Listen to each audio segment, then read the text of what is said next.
我想啊，如果说一个结论的话，就是 WHO 就世界卫生组织是这一次新冠全球流行的罪魁祸首之一。这是我先给一个结论，然后下面我来介绍一下。去年春节前呢，这个武汉的大陆把它叫武汉肺炎，其实就是新冠肺炎，当时已经震动全世界了，但是各国都没有想到说这个病毒会那么快就传遍全球，然后造成330几万人死亡。那么去年是1月14号，路透社报道说，就是世界卫生组织确认这个新冠病毒已经有限度的人传人，但是在中共的压力下，世界卫生组织立刻把这个报道改成可能人传人。自从已经有这个人传人，把这个报道变成可能人传人。那如果说人传人事实上已经成了传染渠道，那么武汉这个原发地早就应该封城啊，同时应该停止国际国内航班，以防止大量外流人口把病毒传染到其他地方或者其他国家。特别是赶在这个去年的春节前，这个大量的人口要离开武汉回家过年，那么在这个时候尤其要阻止疫情扩散。但是由于中共是惯于为了政府形象对疫情真相实行保密措施，所以它是尽量淡化疫情的危险性，那么结果呢，疫情就无可避免的扩散。那么一直到去年1月22号，就1月14号，世界卫生组织已经知道疫情会传染，但是一直到去年1月22号，就1个星期以后，中共的这个国家卫生健康委员会发布一个新型冠状病毒感染的肺炎防控方案第2版，才承认说武汉肺炎的病例存在人传人的情况。但是呢，这个中共这个卫生总的主管部门仍然认为说潜伏期没有传染性。那么2个周以后，到2月5号，中国的国家卫健委发布的这个刚才讲的新冠病毒治疗方案第5版，才首次明确说无症状感染者也可能成为传染源。那么我在这里需要特别指出说，人传人决定了感染者不一定要和武汉的人有接触，那么不发烧的人同样也可能因为感染而传染他人。所以对无症状感染者的早期的没有防范、无防范，是导致疫情向全球扩散的最大原因。那么这里我想介绍一下，可能台湾一些观众不知道，中共在疫情期间向全世界送了些什么去？送了几十万带毒的旅行者，其中不少人就是这几十万旅行者当中有不少人是病毒传播者。第二，中共误导了世界各国对疫情传播方式的了解，让很多国家的政府和各国民众真的以为说没有症状就不会传染，所以很多国家一开始都疏于防范。第三，中共还为世界各国送去了误导疫情判断的数据。那么直到疫情全球化了，我们讲经济全球化，现在我们也都看到了疫情全球化。大批国家开始检测被感染者的时候，确诊数这个数据就成了世界各国理解这个每个国家疫情的一个核心指标，但大家很少意识到，大家的关注点从一开始就错了。为什么？因为中共的确诊率和其他国家确诊率是不一样的，它的确诊率不是你有没有感染病毒，而是你有没有发病。也准确讲，就是你感染了病毒，它根本测不出来，一直到你发烧了、病倒了，它才算确诊。那么，所以中共这样的话，用发病率来代替确诊率，中共一开始就是在压低确诊率，骗了世界各国。那么，在极权主义的国家，就是 totalitarianism 这样的国家，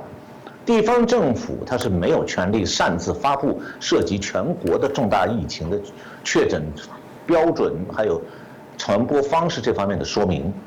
那么中国负责发布疫情相关资讯的国家卫健委也必须事事请示，唯命是从，要请示高层。也就是说，在确诊标准还有传播方式这方面的资讯，中共是一直都在隐瞒，而且是中央政府在隐瞒。那么灾难呢，就是最大的政治，这是个共产党国家的铁律。那我们都知道，以前苏联有那个切尔诺贝利核电站这个泄露这个核辐射的事故，到这次的新冠疫情一再得到验证。那问题在于，被全球化经济利益蒙住眼睛的那些各国政府，有多少人愿意看透这一点？那么在全球防疫的紧急状态下，又有多少政府真正能够吸取一再被共产党政权欺骗的惨痛教训？那么讲到这个世界卫生组织，在全球化时代出现了一种新的观念，认为说跨国经济活动的大范围扩展了，使得各国政府的作用弱化了，而国际组织的调节作用明显增强。所以呢，世界各国对国际组织的尊重越来越高，甚至有些人以为说，国际组织就是全球化时代地球上的超级政府，地位崇高，作用巨大。那么这次与疫情直接相关的就是世界卫生组织 WHO， 但是这次疫情的全球化明确暴露出这个机构的危害。世界卫生组织作为全球的权威性的防御机构，它先是反应迟钝，然后是假装不知道中共在隐瞒疫情，而是一切顺从中共的要求，跟着中共一起淡化疫情传染的危险性，帮助中共掩盖真相。结果是严重误导了世界各国政府，导致很多国家的疫情不能及时管控。那么病毒在中国出现当然是中共的责任，但是世界卫生组织是在助纣为虐，误导世界各国，使得绝大部分国家都是等到疫情在本国传染开之后才采取措施，为时已晚，严重的后果已经发生。那么去年1月14号，在中共的压力下，世界卫生组织对发电邮向他查询关于疫情真相的媒体表示说，他改变他的口吻，说是现在没有证据显示病毒人传人，这中共告诉他，他就全部买单照抄。那么世界卫生组织还在他的社交网站上表示说，因为据中国政府调查找不到清晰的人传人的证据，这是中共在骗全世界。那么世界卫生组织呢是帮他一起骗，所以是帮凶。那么中国疫情发生以后，世界卫生组织曾经建议派人到中国去协助调查，被中共拒绝。那明明知道以前还有一次中共掩盖SARS疫情的劣迹，那么世界卫生组织知道中共有这种劣迹的，他仍然选择无条件的信任中共，被动的去转播中共对疫情的掩盖式报道，所以它严重误导了全球的及时防疫。那么一直到中共对武汉封城以后，世界卫生组织才改变疫情评估。法新社是这样报道，他说世界卫生组织是一到去年1月26号发布的新冠病毒的疫情报告才指出说，中国面对的疫情风险非常高，而在区域和全球的风险属高。然后世界卫生组织在他报告的角注里面表示，他自己在1月23号、24号、25号发布的报告中说，这个疫情风险中等是不正确的。但是，当媒体要求世界卫生组织对这个为什么他发布不正确的这个疫情报告，世界卫生组织的负责人叫做 Fadela Chaib， 他轻描淡写表示说那是用词上的错误。其实，对这样的国际组织来讲，最大的问题就是，并不存在真正的追责机制。它误导了全球疫情，但是这个组织和负责人实际上不用承担任何责任，就几百万人因他们而死亡，错不可罚，就是这些国际组织最大的弊端。那么最先发声批判世界卫生组织的是荷兰。荷兰有一个国家公共卫生和环境研究所，是荷兰的预防传染病的专家机构，也是荷兰防疫的重要顾问。那么这个机构的这个传染病控制中心有个主任叫做 Jacques van Dissel， 他去年3月22号接受网络媒体采访时表示，欧洲各国之所以成为重灾区，根本原因就在于一味听信来自中共和世界卫生组织的信息。他说，世界卫生组织对当时最有可能发生的情况做了评估，说是传播的风险好像很小。他说，我们荷兰和其他欧洲国家，例如德国和法国，都采取同样的立场，因为这是当时世界卫生组织的基本立场。现在我们回头来看，如果世界卫生组织只是无知，他那么做，那么现在世界卫生组织应该解散，因为他是一帮无知的人组成。那么事实上呢，他并非无知，他一开始就知道情况可能比较严重，但是为了迎合中共，他故意的低调解释疫情，这就不是失误了，这是国际组织的过失犯罪嫌疑。从这个意义上讲，世界卫生组织我开始讲，也是这次全球疫情的罪魁祸首之一。可惜的是，对联合国下属组织的犯罪行为，现在事实上是国际法无效，不可能制裁。我们连想撤一个世界卫生组织总干事的职都做不到。那么从这次疫情来看呢，世界卫生组织和联合国一样，已经沦为中共的附庸，它的国际信誉极其糟糕。所以台湾受不到这样一个烂组织的邀请，一点都不奇怪。因为世界卫生组织在防疫方面是事事看中共的鼻息，没有中共的首肯，他不会做任何有利于台湾的事，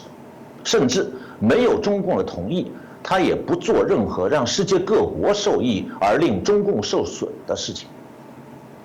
要知道，现在世界卫生组织的管理层就有中共派去的控制这个机构的人，不但这个组织是这样，绝大部分国际组织现在都被中共严重渗透，所以台湾的民众不要把这个世界卫生组织支流的国际机构当成什么主持正义、坚持国际法规不顺从任何专制势力的机构。其实这些机构可以讲相反，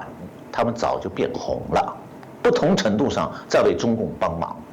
这样的国际组织不值得尊重，而且需要多加批判。那么现在来看的话，这次疫情全球蔓延一个最主要原因之一就是没有及时把带病毒人口留在武汉，另外一个就是中共对传染的方式做错误的解读，说不会人传人。那么事实上，这个疫情的传染链可能很长，完全没有症状的人会带病毒，也会传染他人。所以在没有发现患者的情况下，疫情是在不断的扩散。那么现在是这个已经很少有人在关注疫情如何扩散的了。就一开始是武汉一个城市，那么我当时做过一些分析，下面再向大家报告一下我当时分析的结果。就去年3月份我在做的分析，武汉是1月23号才开始封城的，在此之前，中共放任武汉的染疫人口逃离武汉，所以武汉封城之前，一共有500万人离开武汉，其中350万人回到湖北省内各地，150万去了各个省市，还有国外。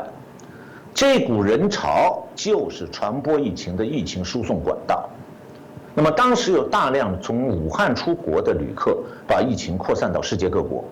于是疫情就顺利的从武汉出发，短短2个多月蔓延全球。我们都知道，第2次世界大战以来，地球上发生过各种战争和瘟疫，但从来没有哪一次造成这样的严重的后果。整个世界处于不安和懵懂状态，现在疫情仍然在继续扩散。我们主持人今天戴着口罩提醒台湾的观众朋友们，就是个例证了。第1次世界大战的时候也出现过瘟疫，但那个时候瘟疫的传播只发生在地面上，就是即便有一个患者他要跨洋出国，要在海上坐船走一段时间，但这个瘟疫的传播不会那么快的。那么现在是人类的国际化活动帮助瘟疫病毒办到他自己办不到的事情，因为他可以在10几个小时之内坐飞机就空降世界各国了。所以自从中国发生 SARS 之后，这次这个新冠病毒是第2回。那为什么 SARS 没有造成那么严重的全球后果？因此这一次很多国家也没有警惕呢？其实一个很重要的原因是国际旅行的普遍化。SARS 那个时候虽然有一些中国人出国，但是拿到发达国家的签证并不容易，也没有长期旅游签证，所以出国的人数有限，从疫区直接逃到西方国家的人更少，所以 SARS 基本上没有祸害全球。那么和中国 SARS 类似的还有一个非洲的叫做埃博拉瘟疫，虽然已经千年多年，到现在也没有灭掉，但它仍然基本上局限在非洲大陆。原因就是埃博拉没有办法在亚洲、欧洲和美洲广泛传播。主要原因很简单，就非洲不是发达国家的旅客主要的去的旅行地，那非洲人也没有钱坐飞机全世界乱跑。所以呢，现在看来，疫情瘫痪全球的前提条件就是，瘟疫的发源国是国际旅行者进出频繁的地方。那么病毒呢是可以通过四通八达的国际航班传遍全球的。所以疫情和打仗不同，打仗的时候你可以明确分前方后方啊。那疫情防疫的话是没有前方后方的，也不知道敌人在哪。地球虽然足够大，但对那个看不见的病毒来讲，地球村其实很小。比方讲，我们在美国是隔着浩瀚的太平洋，太平洋另一边的大陆上发生瘟疫，一个国际航班立刻就会在10几个小时之内把看不见敌人送到你身边，明天早上开始祸害你。一夜醒来，你的邻居、你的街坊，这个隔壁住的一条街，可能突然就变成敌营了，就病毒的占领区了。那么中国搭上经济全球化这个过程以后啊，它不但是出口大幅增加，那么富人和中产家庭的财富也增多。这样的话，到国外出国留学的人越来越多，留学工作，所以而且不少富人和亲属呢，官员的亲属已经国际化了，他们都拿外国护照、绿卡，在国外置产、买房子的比比皆是。所以对这样的人来讲，他出国都不需要签证。那么同时，国际旅行也非常流行，中国的国际旅游者在不少国家都受到欢迎，在旅游签证方面给他们各种方便。结果整个世界没有料到，就是这种国际旅行的便利，恰恰给这次疫情在地球上实现了一件事情，叫做天涯若比邻。中国昨天发生这个武汉新冠病毒，明天早上美国就发生。那么2020年1月的时候，我查了一些数据，光是通过中国国际航空公司出国的人数就是70万。那么其中，武汉1月23号封城以前，根据中国民航资源中国网的数据，武汉从2019年12月30号到2020年1月20号，短短3个星期当中，武汉天河机场出国航班数按座位数来统计的话，武汉直接飞往其他国家地区的有11万5千人。那么同一个时期，搭乘国内航班离开武汉的还有80万人，其中还有这些80万人当中，很多人是到其他机场转机再出国的。那么两者合在一起，相当于武汉这个就是2019年年底到2020年武汉封城之前这3个星期里头，武汉一个城市出国的人数，相当于去年1月份中国全国出国人数的1/5，就一个省会城市的出国人数突然占到全国1/5，显然它不合常情。也就是说，差不多讲是这个武汉常住人口1%，就在这3个星期里全部出国了。那么如此大规模的出国人流表明啊，很多旅客是紧急避孕出行的。那么其中，我查了数据是搭乘武汉直飞美国航班的，去旧金山是2925人，去纽约2484人，还有很多旅客是从其他机场转机到美国的。